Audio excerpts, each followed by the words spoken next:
Fair play Manchester United. Fair play Manchester United. They really pulled out a good result here and a good performance to match it, man. I can't even hate. Brilliant performance from Man United. They got exactly what they wanted. The 3 points at Nottingham Forest in a tough away game. I know Forest are flirting about the relegations. I know not exactly everyone's picked to survive, but it's still a tough game. We saw Arsenal struggle earlier today at West Ham United away from home. This was always going to be a tough game for Manchester United, but they did exactly what they needed to do. They came and they conquered. They got the 3 points, and it was a really convincing performance as well. It wasn't just 3 points for Manchester United, smash and grab stuff. It was 3 points for Manchester United, controlling the game from, let's be honest, start to finish. Fully deserved this victory, so I have to applaud them overall. And I think it's a big win when you take into account the other things that have happened today and over the past couple of days. Of course, we saw Arsenal go to West Ham and bottle it. From 2 up to draw 2-2. My club Arsenal, absolutely distraught over that happening. Manchester United, just like Arsenal, bottled a 2-0 lead early on in the week. Arsenal to Liverpool at Anfield, and Manchester United in their last game to Sevilla in the Europa League, completely dominating that match and drawing 2-2. So both these teams had to bounce back from bottling leads. Arsenal failed to do so. Brilliant first 10 minutes against West Ham, but then fell off the pace and actually bottled another 2-0 lead. Whereas Manchester United go into Nottingham Forest, a tough away game, a team that's actually not got too bad home form, and came to play football and came to dominate and fully controlled the match from start to finish. Some key personnel missing as well. I mean, you're talking about a centre-back partnership of Maguire and Lindelof. I think all Manchester United fans will agree that it's nowhere near how Lisandro Martinez and Varane have performed this season. Yet, they came and they dominated. Clean sheets, got a brilliant result as well. Start to finish really solid. In transition as well, good. Didn't give Forest much on the break. And I really dominated this match. And it was a good performance overall from Manchester United, who would have gone into this game, and a lot of the fans would have been fearing, to be fair, because Nottingham Forest, we know they've got some good results this season. They've already beaten Liverpool at home. They got a point against Man City. They've still got to play Arsenal at home. And it's a game that United have got shortchanged in. No Rashford, no, of course, no Varane or Lisandro Martinez. So you're really looking at it. This could be a banana peel game for Manchester United. But they came and they played really well. Got 2 smart goals in the first half and second half, and overall controlled the match from start to finish. Never really like the game was out of their control, out of their grasp. And even Nottingham Forest got a goal back, I still had confidence that Manchester United would have gone on to win that football match. So overall, it's a brilliant, brilliant display from them. The fans are going to be absolutely delighted. I think certain players I want to pick out is Casemiro. Casemiro, of course, was suspended for 4 matches after his red card, and him being back in that team is so important. I think one of the reasons that Maguire and Lindelof were not exposed was because of how good Casemiro is. I always say the back 4 is only as good as the CDM. If the CDM can defend that and anchor that team properly, the back 4 doesn't get under as much pressure. So I don't care if you have prime Maldini, prime whoever, Baresi, etc. in your back 4 as your 2 centre-backs. If that team is getting constantly attacked because the midfield's non-existent, you're going to wilt under pressure eventually. But having a good, strong, solid foundation with that CDM, with that rocking Casemiro, enables the back 4 to really be able to be more comfortable and be more confident in defending, because they know they're going to have someone in front of them to screen them and defend transitions well. Welcome to the chat, Jeff. Solid. Had the middle of the field well. Organised with Fernandes, Eriksen and Casemiro together first time in a while. Exactly, yeah. Really good performance from Manchester United. And I already said they were missing their defence and attack, of course. Like, you got their 2 centre-backs missing, of course, Rashford missing up front. But the midfield's where the game's won and lost. And midfield today for Manchester United was back to their old midfield. The Casemiro, the Eriksen, the Fernandes. The midfield they've had for the bulk of the season. It's unfortunate for Sabitzer, because I think he was actually one of their better players when they played in Europa League and got 2 goals. But look, he's out due to injury. Eriksen, that's why they've got these other players available. He stepped in and it wasn't too much of a downgrade for us. Eriksen's been really good. And that's the thing with Manchester United. They've got a lot of quality players, and that I don't think they've got many standout world-class players at Manchester United. And look, you could, Man United fans, feel free to disagree, but I genuinely don't believe Manchester United have a lot of world-class top talents, but you've got a lot of good quality players, like Sabitzer to Eriksen, both decent players, both quality midfielders that can basically swap in, it'll be seamless between the 2 of them. And I think that's Man United, that's one of their benefits, where yes, they've had injuries this season, and yes, they've had some key injuries to players like Rashford now, but they're able to have players that are equally good. Like Antony Martial, a good player. He's just come back from injury, so he can kind of replace Rashford like for like. Of course, Rashford's been banging in the goals. And for Antony Martial to get anywhere near the form that Rashford's been in, it'll be a testament to him. And of course, whole coaching stuff. I don't expect that to happen. But equally so, Antony Martial's no bum. Antony Martial's no scrub. He's still a very decent footballer, and he'll do a good job for Manchester United in there. Just like, and equally here today, Eriksen coming in for the injured Sabitzer to pull out of the warm-up and done a brilliant job for them. So kudos to him. Overall, decent from Manchester United. Great performance, and they solidified that midfield. You're 100% right, Jeff. They had no footing in that midfield, Nottingham Forest, whatsoever. And I saw their game plan. The thing I rate about Nottingham Forest is they are very front foot attacking. They like to take the games to the opponents. But it doesn't really work because they're not clinical enough up front. I mean, you've got the two boys that I think is probably their two most exciting players, Brennan Johnson and Morgan Gibbs-White. Yet Steve Cooper doesn't fancy either of them down the middle. He's been Oyenewi, or however you pronounce his name, up front, and the brother's just not a bagsman. He's not a marksman whatsoever. I think they'd be better suited playing one of the other two down the middle, and then maybe Jesse Lingard off the left-hand side, for example. Because he's not a bagsman. Because them two are trying to supply the striker, but the striker's not getting the chances. When you're a team down the bottom of the table, when you're playing against the top teams like Manchester United, for example, you're going to need to take your chances when they came. And Forest had chances today. Despite how well I said Manchester United are playing, how composed and how much they controlled the football match, Forest still had chances, as I'd expect them to do so, being at home in this game. But they didn't convert them whatsoever. They didn't look like they were going to convert them. That's my other problem. When the chances fell to Oyenewi up front, did he look like he was scoring? Be genuinely honest with me. Does he look like he's someone that's going to put the ball in the back of the net confidently? Because I don't see it personally. Look, I wish the brother the best, and he's going to be their striker from now to the end of the season, it seems. If Chris Wood can get back in the side, who knows?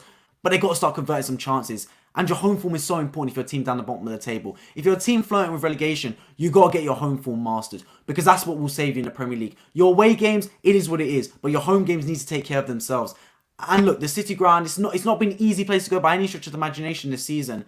But they've still got some tough games coming up, man. I think they've still got to play Arsenal, for example. Many people are expecting Nottingham Forest to get relegated, going to go up to the Premier League and back down, which it'll be a shame given that they've been so long without Premier League football to go straight back up and then down again. It's a massive shame. Such a historic club winning the Champions League in their past as well. But look, such is football. They're going to need to get results. They've spent a lot of money. They've backed the manager. They've been one of the few managers down the bottom of the table not to sack their gaffer and keep with him. But like I said, you're going to need to get results because you can't just keep playing the same way, playing the attacking, front-footed football because you're going to get found out. And if you're toothless up front and you're feeble in defence, that's a bad combination. These two sides have played 4 times this year, 10-0 in aggregate for United, so results certainly not surprised. Yes, that's a good point, Jeff. Of course, they played in the Carabao Cup over the 2 legs and United wiped the floor with them. It was a mismatch. And although Nottingham Forest had chances on the break today, Manchester United dictated that match from start to finish. It only really looked like there was going to be one winner. Like, Manchester United knew how to play this football match. They knew how to deal with Nottingham Forest. They let them have some chances on the break, but not once did I think that the game was out of their grasp, but out of their control. And let's be honest, if Keylor Navas didn't have a great game, it could have been 3 or 4 for Manchester United. They were really turned on the gas, especially in that second half. The first 15-20 minute spell in that second half, that's what really impressed me on my behalf. Watching Manchester United here today was really good. Like, Keylor Navas was on top form to stop Manchester United bagging a few more goals. Antony pulling the strings. Bruno Fernandes having some brilliant shots as well, tipped onto the crossbar. Like, they were having some good chances in the early second half of Manchester United. And you were feeling, like they're having chances, but the game's still there for Nottingham Forest. Like, it's only 1-0, they can get back in it. But what they did do is they found a way to score that goal. They found a way to make it 2-0 and kill the game. And that's a really good sign of a good team right there. A team that can put pressure on the opponent. They're not hanging in there, but equally find a way to win that football match. Find a way to kill the game. Look, Manchester United, honestly, they could have killed it earlier, but they did kill the game. That's the most important thing. Whether it came in the 60th minute, 70th minute, 80th minute, that second goal was so vital. Knocked the stuffing out of Nottingham Forest. And then from then on, it was the big 3 points for Manchester United heading back up to Manchester. And look, it's off the back of a week that's had thrown some surprise results. We've seen Tottenham losing the race for top 4 to Bournemouth. We've seen Newcastle get absolutely demolished by Aston Villa in the race for top 4. I mean, Arsenal in the race for top 4, but even they dropped points to West Ham United earlier today. So there was certainly some surprises floating about in the Premier League this match week, but United made sure they weren't one of their teams to suffer that. They made sure that they were going to just deal with their business acutely, confidently, efficiently, and get the job done. So I have to give kudos in that respect because they did exactly what the doctor ordered for them.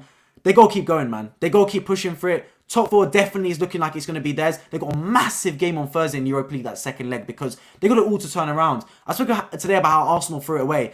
Equally, Manchester United threw it away on Thursday. They were 2-0 up and they were cruising. I remember on this stream after that game, I was saying that, wow, like, where's your killer instinct from Manchester United? Where you should have killed that game. It's now 2-2. They're missing some key personnel. Bruno Fernandes is going to be missing that game due to suspension. They're going to need to turn it around from somewhere. They can. They're good enough to beat Sevilla on the road, but will they do so? Who knows? Welcome to the stream, Luke. Forest is going down. I agree, my friend. They're one of my picks to go down as well. They just looked a bit naive and a bit innocent today. Forest, I mean, it's been a really strange one from the start of the season to now even. They made a lot of signings, a hell of a lot of signings for them. and you felt like it wasn't really going to gel in time.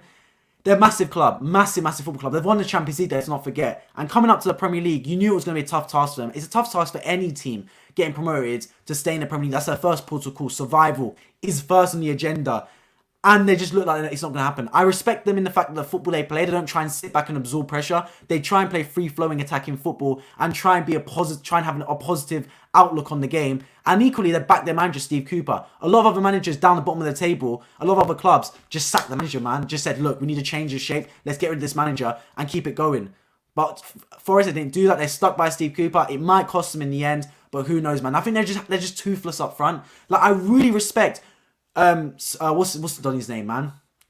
The guy, the Welsh guy on the right hand side. I forgot his name. Morgan Gibbs White and him. Grab him. I forgot his name, man. I forgot the Donny's name. It literally just escaped my mind. Someone let me know in the live chat. Them two are really good on the wings, but through the middle, just not enough clinicality, man. Oli Lewy, whatever his name is, they've got Chris Wood up there. Like, it's not good enough. They need to be more, because Forest had chances today. Forest had chances on the break, but they couldn't make Man United pay. And Man United did exactly what they need to do. They controlled the match from start to finish and got a deserved 2-0 victory. Arsenal can't even win, bro. Tell me about it. What a joke. West Ham isn't even that good, but they have good players. You're right, Luke. You're 100% right. But one thing about Manchester United, which I will give them credit for, and my team Arsenal, I'll say this out there. Manchester United did what Arsenal couldn't do, and that is respond from bottling a lead. Both these teams were in a very similar position going into this match week. They both bottled their last game, with Arsenal at Anfield drawing 2-2 after being 2-0 up, and Manchester United in the Europa League drawing 2-2 after being 2-0 up against Sevilla. They both come into these games away from home against teams fighting relegation. Two equally matched teams. I'll say West Ham and Nottingham Forest are on a par in terms of quality. Both away from home. Arsenal went there. First 10 minutes, brilliant. Out the blocks, amazing. I don't think Manchester United, even in that second half, the first 10 minutes, I don't think they even matched Arsenal's quality in that first half. But then, Arsenal went off the boil and they bottled it again. Whereas Manchester United, despite having a lot of players out injured, their two centre-backs, Martinez and Varane out injured, their striker, Rashford, who's been banging in the goals all season out injured, they still found a way to win that football match. And that's what I really have to respect Manchester United for. I really have to give them credit for that. Because, let's be honest about it, Manchester United here easily could have crumbled. Like, Forest away is a tough game. We've seen Man City draw there. We've seen Liverpool lose there. It's a tough match. But you're looking at it and you're thinking that, could they go there and lose points? They don't. They go there and they control the match from start to finish and they deservedly win that game. And big players stood up and were counted. Antony, I haven't been his biggest fan. In fact, I've been one of his biggest critics. But he was good today. Big goal and big assist as well for that Dalot goal in the second one. Brilliant pass. Really good way to pass as well. And waiting as well. Because Weghorst made the decoy run. He didn't just force it into Weghorst. He waited and then slipped it through to Dalot to score. And that first goal as well. Arriving in the box at the right time, man. Not only is it about being a good goal scorer, it's been in the right positions. And that's exactly what he was doing, man. Exactly what he was doing. So big up Antony. I thought he had a really good game today, man. Really solid. Welcome in, Luca. Hey, how are you? I'm okay, Luca. Recovering, obviously, from the draw earlier today. I was wondering if you're free at 8 p.m. Luca, I'm not today. I'm not today free at 8 p.m, man. I know you're streaming, so anyone make sure subscribe to Luca after this because he's going to be streaming his reaction to West Ham Arsenal 2-2 at 8 p.m. Bro, I wish I could join up, but I'm not free today at 8 p.m. I've got some stuff to do, unfortunately, though. But I appreciate you checking in. Next stream, let me know, brother. I'll definitely try and be there. But yeah, back to Manchester United, Nottingham Forest. Manchester United, they will make top four. I'm confident. I've said that from the start of the season. I think they will make top four. They're a really good football team. The thing is for Manchester United, they got to build on is they still got to get that top striker for me. Because they had chances in this game where they could have put it out of sight earlier. I think of the Martial header, for example. They had some good shots as well in there where Bruno Fernandes got tipped onto the bar from Keylor Navas, who had a brilliant game, by the way. But if they want to compete with the big boys in this division, like the Arsenals and Man City, if Manchester United want to make that next step, they need a top striker, in my opinion. You're looking at Harry Kane floating about. He's set to leave Tottenham. If I'm Manchester United, I flex my muscles and I try and pick up Harry Kane. It'll be very similar to when you took my star striker from my top club, Arsenal, in Robin Van Persie. It'll be a very similar thing, man. That's what I think Manchester United have got to start to do. They've got to start to imprint themselves in terms of top title challenge. There's no good challenging until January, February. I want Manchester United to challenge. Well, I don't want it because I'm an Arsenal fan, but their fans will want them to challenge and go for the big trophies again like they deserve to do so. Manchester United are a humongous football club. They are the biggest club in England, in my opinion. They shouldn't just be happy in terms of getting a top four base, basically secure the top four place. That's not good enough for Manchester United. They need to be back challenging for the top trophies. And to challenge for the Premier League, to challenge for the Champions League, they need a top striker up there. They need a striker that strikes fear into the opponents. They need a striker that's going to have Rashford at his best, Antony at his best. And that's why, for me, Victor Osimhen and Harry Kane, that is the two players they need. Those are the two players that really they need to target, because those are the two players that can take Manchester United to that next level. Because then suddenly you see Rashford even perform better. You see Antony in the game more. You see Bruno Fernandes with a striker to feed. United need that striker. And if United get that striker, they'll be a very dangerous side. Trust me, I'll tell you that. Do you have Discord? Luke says, I do, but I don't really use it. I should probably make a Discord for my channel or something around that. So that's a good idea, Luke. I will definitely try to do that. I'll try to do that, definitely. I appreciate you asking me that as well. But yeah, United target that striker for me, man. Like, I know the Glazers, they're looking to sell. You've got the Qataris floating about, potentially making a move. Jim Ratcliffe making a move as well. The Glazers are doing, I don't know what they're doing, man. They're refusing to, like, they're selling the club. They've made it into a third bidding round. Like, come on, man. Like, if you want to sell the club, just at least have some kind of class and dignity and honour, and let the clubs bid and then choose the bidder. Why are you bringing it into a third round like it's an auction? Like, it's absolutely crazy, man. But either way, whether they sell them or not, the club need to fund. They need to fund, because make no mistake about it, right? Manchester United have spent a lot of money. The Man United fans want the Glazers out, and I respect them, because even at 2-0 up, they were still chanting that they want the Glazers out.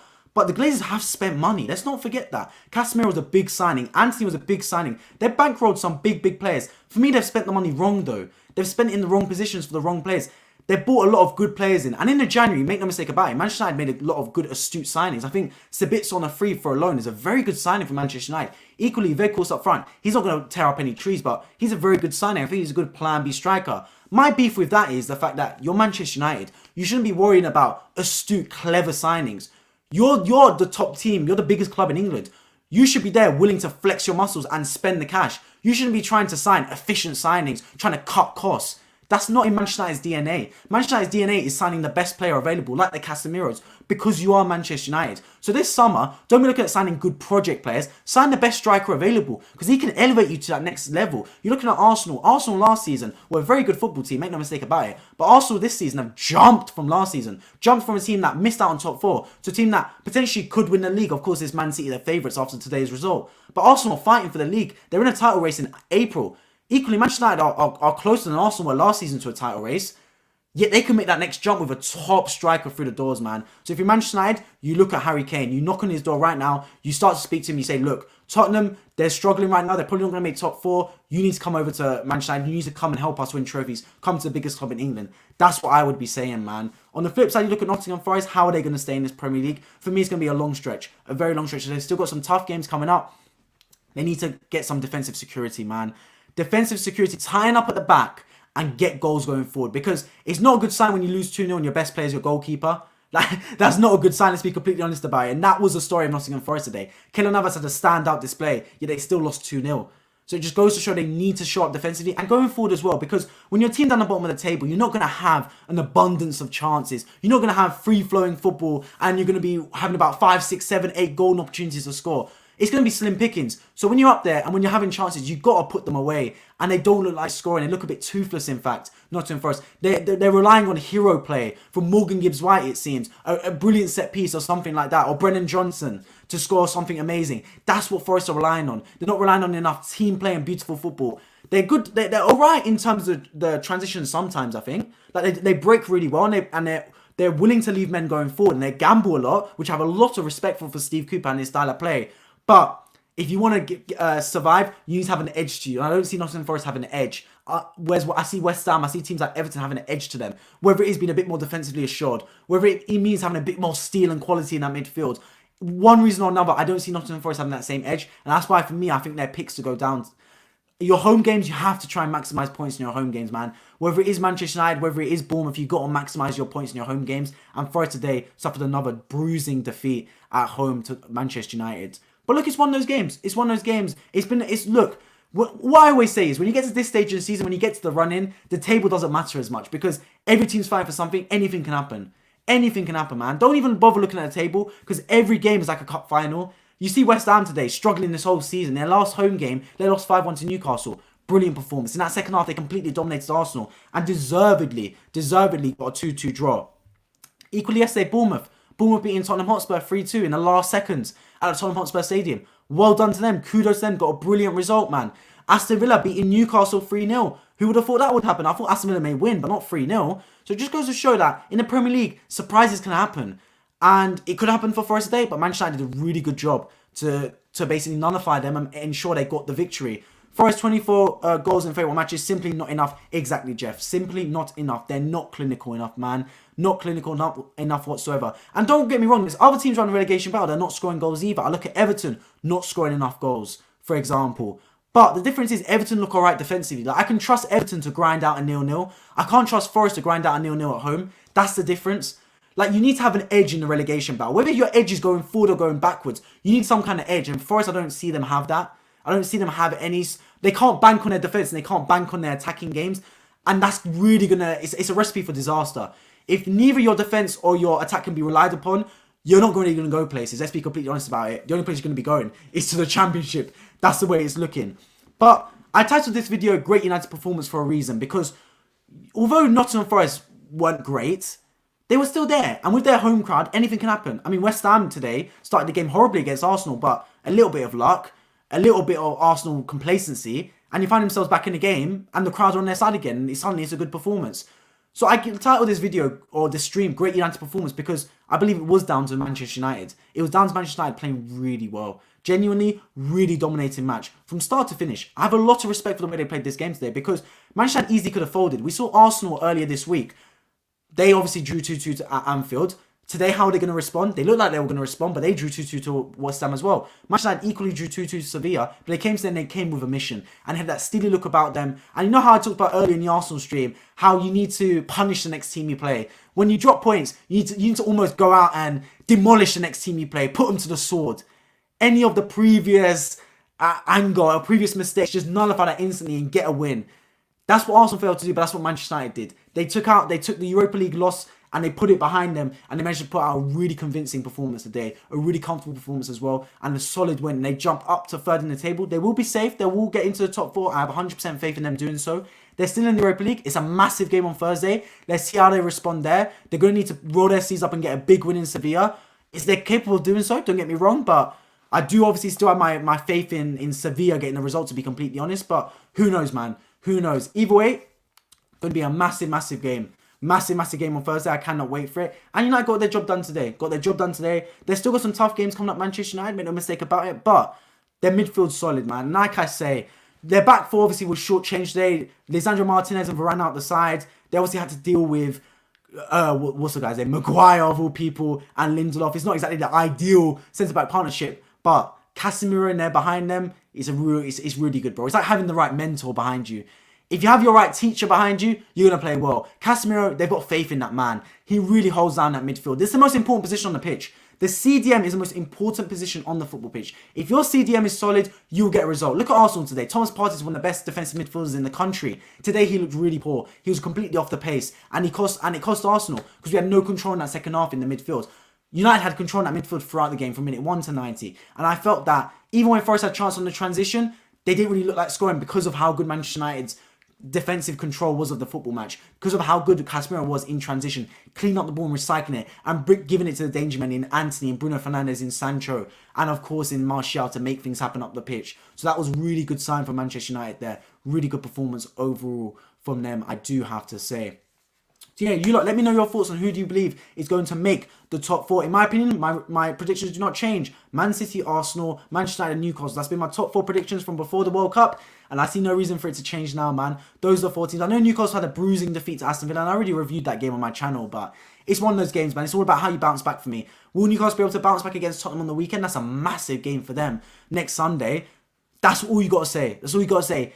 Teams that are able to bounce back from defeats and draws, they are the top teams in this league. Because too many teams, they draw or lose a game, and then they follow up with another draw or another loss. And that's not good enough. You have to bounce back and win your next game. That's what makes the top sides. The top sides don't let don't let losses and draws filter into the side. They don't let their confidence deplete. They don't let their aura go. They need to bounce back instantly. They need to nullify and cut the bleeding and cut the losses and go back to the winning mentality. And that's what United showed today. They showed that today. Out of the two teams, Arsenal, West Ham versus Arsenal, Nottingham Forest versus Manchester United. If someone asked me saying which is one of those two teams going to drop points today, I would have said, United will probably drop points.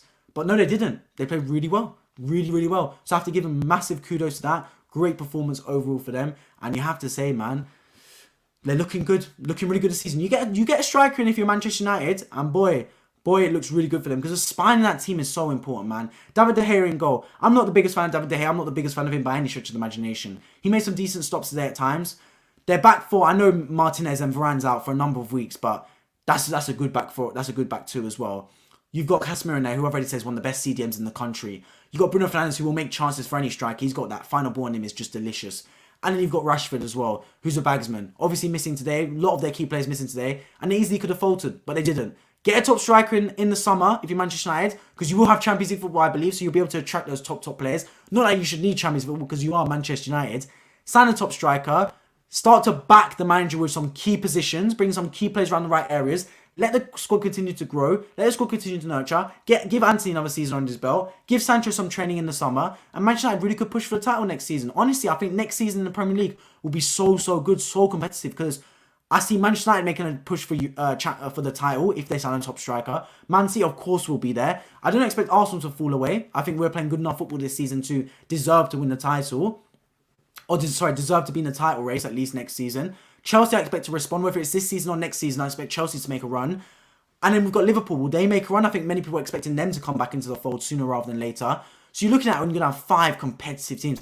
And Newcastle as well. If Newcastle make Champions League, expect them to make some signings in the summer as well. Some top signings with the Saudi ownership behind them. So you're looking at it and you're thinking, there's a lot of tough teams there, man. Who is going to get the result? Who's going to get the result? It's a massive question mark. And if you're not United, you keep the big players around that football club. You sign a top striker in in the summer, and you make a push going forward. But for me, the biggest thing for Manchester United is they've got a manager they can trust now, Erik ten Hag. Top manager. I've said it already. The managers they've had since Alex Ferguson, none of them have met the criteria for me as a Manchester United manager. They're not showing enough of the qualities that I want to see in a top Manchester United manager. Whether it is the steel about them, whether it is the tactics, whether it is the play style. None of them have exhibited it except Erik ten Hag. I think the way he dealt with the Ronaldo situation was top notch. Brilliant, man. The way he dealt with it with class and honour. And the way he's getting results out of this Manchester United team. He's already got a trophy under his belt as well. That'll go a long way. Because he will suffer some tough parts as a Manchester United manager. Every manager does. Every manager has some tough setbacks in their managerial role.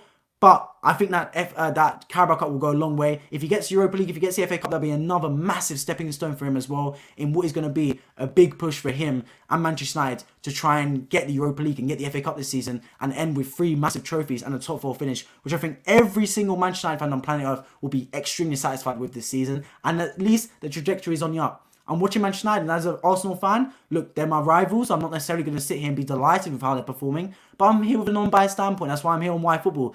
Non-biased standpoint about every single football team, their trajectory is on the up. They look like they're getting better. They're moving forward at least. And that's the main thing for Manchester United. Because I feel too many managers in too many seasons, they've gone a bit crab. They've gone a bit sideways. Up, down, up, down. Mourinho looking good, then it falls away. Solskjaer looking good, then it falls away. With Erik ten Hag, they seem to have a consistent upward trajectory. And for me, that's a good foundation, good building blocks to improve upon. Chelsea and Liverpool should certainly be better next year, I agree. Though I think they will still trail City, Arsenal, and Manchester United. Not sure about Newcastle. Newcastle's the wild card out there because they've got the funds.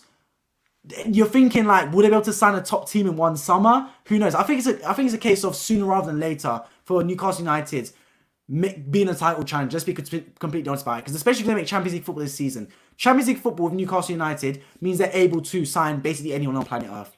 Anyone on planet Earth. They're going to have the funds available. They've got the Saudi Arabia ownership. They can say, look, we've got the income from the Champions League. We can sign these top players, man. And then you're looking at it thinking, ooh, this could be a Man City 2.0 with Newcastle here. Could genuinely be a Man City 2.0. So you're looking, you're thinking, you're praying for the league that Newcastle don't make top 4. But look, it's a club that's been starred with success for so many years. A massive football club, man. So fair play, kudos to them. Obviously, they've had Mike Ashley out and the fan base were clawing and praying for Mike Ashley to leave that football club. It's finally happened, so let's see if they go on the up. Chelsea and Liverpool, I think, is another one which is strange. They could go back to their best next season and really start to turn it on. Equally, they could fall away. I don't know yet. I really don't know that. It's up for grabs. Well, looks like my prediction was almost right. It wasn't 1-1, but it was a tie and 2-2. Yeah, to be fair, I think, Luke, your prediction for the Arsenal game was close. And you're one of the few people that expected Arsenal to drop points, to be fair to you. And I expected Arsenal to win. I expected Arsenal to thoroughly dispose of West Ham United. And after 10 minutes, I thought we were doing so. But we took our foot off the gas. And that's what happens, man. No killer instincts. I praise Manchester United today because they showed some killer instincts. At 1-0 up, they didn't take their foot off the gas. They kept their foot on the gas and they kept pushing and they got another goal and they commanded that game from start to finish. And Forest didn't really have a chance that whole football match.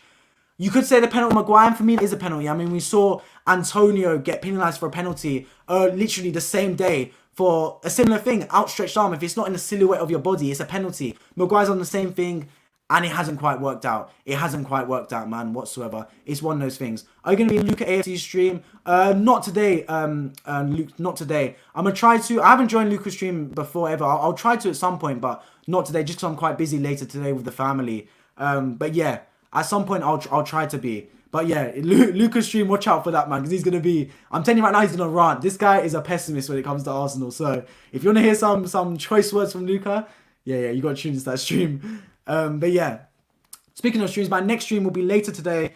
It will be a case of, later today. My next stream will hopefully be tomorrow, Leeds United versus Liverpool, which will be a massive chase for Europe and of course the relegation battle. It's that way in the Premier League, right? Every game's got ramifications on it, and that's why it's so beautiful. Like, every team is fighting for something. Unless you're, I guess, Chelsea. Unless you're Chelsea, you're fighting for something, every team in the Premier League. So tomorrow, Leeds versus Liverpool. Who's your picks? I'm giving it to Leeds. I think Liverpool's away form's been shocking. And I think Leeds United will get a good result at Ellen Road. I think they're due a good result as well, especially after the way they crashed and burned against Crystal Palace. That was a terrible defeat, man.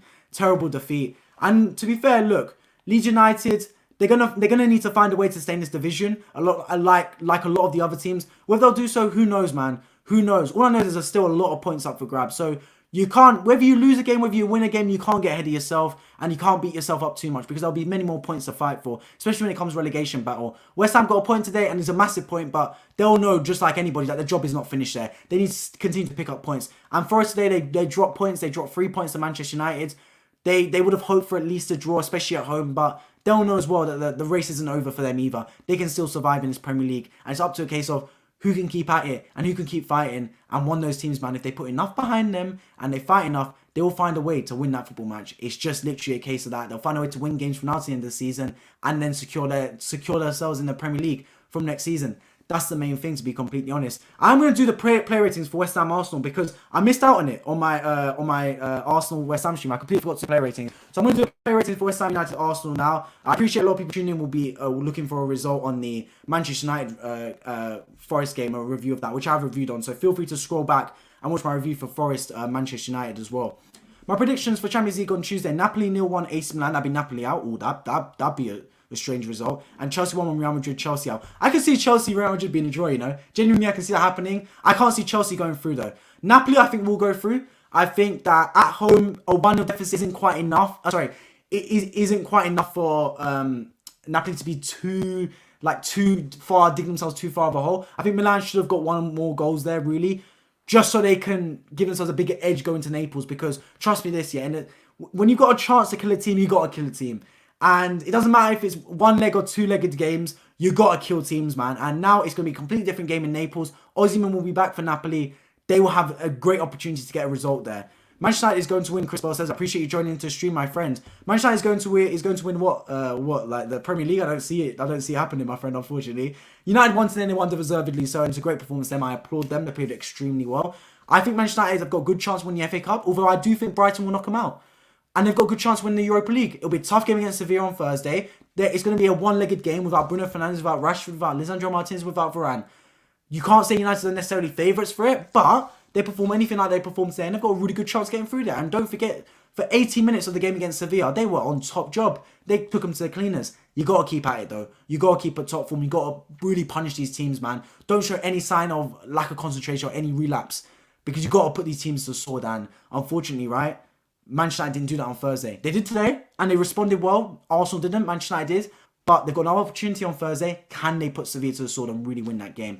So yeah, let me go through the player ratings for West Ham United Arsenal. Ingo and Ramsdale, nowhere near as good as the game at Liverpool against Anfield. Penalty, he can't do much. I think he dived early, to be fair. And I think if he dived the right way, he would have saved that penalty. But I'm not going to get on Ramsdale's case too much for that. I think the Bowen goal, he should have got a stronger hand to it, in my opinion. It's his near post. Ramsdale, for me, 4 out of 10. Not his greatest game whatsoever, man. Then we move on to a back four. Ben White, I think Ben White had an average game, to be completely honest. He didn't provide enough cover for Holding. Holding was getting exposed to Mikel Antonio. If you're Ben White there, you got to know you got to be more defensively assured. He's a defender first rather than an attacker. Like, you need to provide more cover to Rob Holding. It was more Gabriel bailing out Holding than Ben White. I don't think Ben White had a terrific game whatsoever. Great assist on the first goal for Jesus, but other than that, I think he really was off the boil. I'm going to give Ben White a 5 out of 10. Holding, very bad game. 3.5 out of 10. Honestly, not up for the fight whatsoever, man. I say, if you're a centre-back, right, you need to be strong and you need to be fast. And he exhibits neither of those qualities. When Arsenal have Saliba and Gabriel, we're really strong. Why? Because strikers don't know who to put themselves upon. They don't know whether to test themselves against Gabriel or Saliba because they don't get change out of either. Mikel Antonio today knew he had to target Rob Holding because Gabriel's a top centre-back. And target Rob Holding he did. And he got good change out of Rob Holding as well. He looked naive, man. He wasn't up for the fight. He was losing every header, losing every duel with Mikel Antonio. Really poor game from Rob Holding. Gabriel, now for Gabriel had a decent game. He was not at fault for Arsenal dropping points today. Gabriel, 6 out of 10. I moved to Tierney. Tierney didn't have a bad game, but the thing is, it's square pegs in round holes. You're making Tierney play the Zinchenko role. That's not his game. Tierney's a swashbuckling, forward-thinking, overlapping left-back. He's not a left-back to slot into midfield and control a football game, man. Like, that's not what you want him to do. I think Arteta's trying to force Tierney to play that position when that's not how he's going to benefit in this Arsenal team. That being said, I think Tierney had a terrible game. I think defensively he made some good last-ditch challenges for sure. I just prefer Zinchenko and the teams I want control in my football match. I want control there, and I don't think we exhibited that enough with Tierney in the team, to be completely honest. So yeah, Tierney, 5 out of 10. Moving to midfield, Thomas Partey had one of his worst games in an Arsenal shirt for me. Poor, man. Poor. No attacking impetus, no defensive assurance, lackluster, lazy. I see him one time where he's just casual, trying to flick the ball over Declan Rice's head. This is Declan Rice we're talking about, one of the best midfielders in the Premier League. Why should I flick the ball over his head like it's FIFA Street? Just get the ball down and play football, man. He doesn't. It leads on to a penalty that's given away. Poor for Thomas Partey, man. I think when Jorginho came on the pitch, also had a bit more security in the game as well. So Partey, for me, 3 out of 10, one of his worst performances. Xhaka wasn't influential enough for me. He wasn't doing enough going forward and he wasn't doing enough going back. Xhaka today as well, not a great game. 4 out of 10. Odegaard scored a brilliant goal. Brilliant goal. But once again, he's not a fighter. When the going gets tough, do I see Odegaard stand up and being counted? I don't. It's harsh reality, but I really don't. I want to see fighters in this Arsenal team, and I don't see it. I don't see enough fighting spirit. I don't see enough winning mentality. I don't see enough killer instinct in this Arsenal side. Martin Odegaard's the captain. He needs to exhibit that. And look, is it right to sub him off? Absolutely not, in my opinion. But clearly, Arteta does not want Odegaard on the pitch for 90 minutes for one reason or another. Odegaard today, not a great game. 4 out of 10. I moved to the front three, right? So Bukayo Saka, he didn't do enough. He was lucky to stay on the pitch for 90 minutes. He missed a gilt-edged penalty, and look, football's a game of margins, right? If he scores that penalty, we go on to win that football match, in my opinion. And no one's even talking about Arsenal bottling a 2-0 lead. It's how football works, right? It's how football works. So, you're looking at it, if you're Saka, and for me, I have to give him a 3 out of 10. Not good enough, and he missed a gilt-edged chance in the penalty spot. Why are you trying to place it into the top corner? Saka has never taken a top corner penalty in his life. He always goes for the bottom corners. Just low and hard into the bottom corner. He's taken brilliant penalties for us, man. Brilliant penalties, but today he tried to place it too much. Was the occasion too big for him? I'm not too sure, man. I'm not too sure. But yeah, Saka is a poor penalty miss. Martinelli, I thought, really good assist in the second goal. Really good, but he didn't do enough in the game overall for me, Martinelli. So I'm going to have to give him a 4 out of 10. And Jesus for me was Arsenal's man of the match, 7 out of 10. I thought he played really well. Unlucky to get hooked off the pitch as well. Was everyone anywhere? He literally had a free roam role. He was going right back at times. He was going into midfield. Really good performance from Gabriel Jesus, man. Really unlucky to get off the football pitch for me. Alright, Luke's got player ratings coming in. Anyone else, let me know your player ratings as well. For this game, for Nottingham Forest, Manchester United, or West Ham Arsenal, let me know your player ratings. Ramsdale's a 5 for me. Yeah, I'd agree with that to an extent. Ben White is a 4, agree. Gabriel a 4. I'd give Gabriel a high. I don't think Gabriel was at fault for much of the goals today, to be honest. I think the second goal maybe over the top of his head, you could argue was potentially Gabriel's fault, but really I think it was Holding that was poor. Holding a 2, that's fair. Like, it's harsh but fair. Odegaard's a 7. Gabriel Jesus is a 6. I'd swap that for sure. I'd give Gabriel Jesus a 7. I think Odegaard deserves less of a rating. Saka's a 2, fair. Partey's a 1, harsh but fair. Martinelli's a 5, yeah, fair. And Xhaka a 6 for me. Yeah, fair ratings overall, I'd say. I have to say I didn't really even notice Xhaka today. You didn't, and that's true. I didn't watch the game, so I pretty much guessed. Oh, okay, fair enough. You didn't watch the game. But yeah, I'd say that Xhaka, yeah, you didn't really notice him much today. But look, it's one of those things. Also got to find a way to bounce back now. They got a friendly game. You got to say, if you want to play a game, it's Southampton at home. Because they look like they're not getting any results, to be completely honest. Southampton at home on Friday. give themselves an opportunity to play early. Then they've got a nice rest again before they play Man City on Wednesday. How Arsenal look at it is they've got 2 cup finals now. Southampton at home and Man City away. If Arsenal win those 2 games, it's right back in it. But it's a massive ask to beat Man City away from home. A massive, massive ask, man. You got to try and win that football game. It'll be very difficult to do so. Very difficult beating Manchester United, beating Man City away. But look, anything can happen, man. Anything can happen. I watched the highlights for MUT Sports this morning. I'm in the US, so it was 9 a.m. when the game started here. Fair enough, you didn't wake up for it, man. You're from New York, right? Luke, you say. So, yeah. It's one of those things, man. West Ham, I think the first 10 minutes, Arsenal were brilliant. Other than that, completely off the pace, man. Lost all intensity, lost all fight, lost all control of the football match. And West Ham deservedly got a point. From a non-biased standpoint. It's one of those things, man. But yeah, I appreciate everyone tuning into the stream. I've streamed for the last 40 minutes or so. Anyone that's just tuned in now and wants to hear my reaction to Nottingham Forest Man United, just scroll back to the start of the stream. I spoke all through it with the people in the live chat as well. My next stream will hopefully be tomorrow for Leeds United versus Liverpool. We'll be right here. Stream starts at 10 p.m. as soon as the match finishes. So make sure you subscribe if you're around here. Let me know your thoughts on the title race, the race for top 4, or the race for the relegation battle, or Europe in general. Let me know in the comment section if you're watching this after the stream is done. I appreciate everyone tuning in. Make sure you subscribe if you're around here and hit the bell notification so you never miss a video. My streaming schedule will be posted on my community tab. If you want to check out any of my socials, you just got to check out the description. They will be all there. I've been Wifey. I appreciate everyone tuning in. I hope to see you all in my next one. Take care.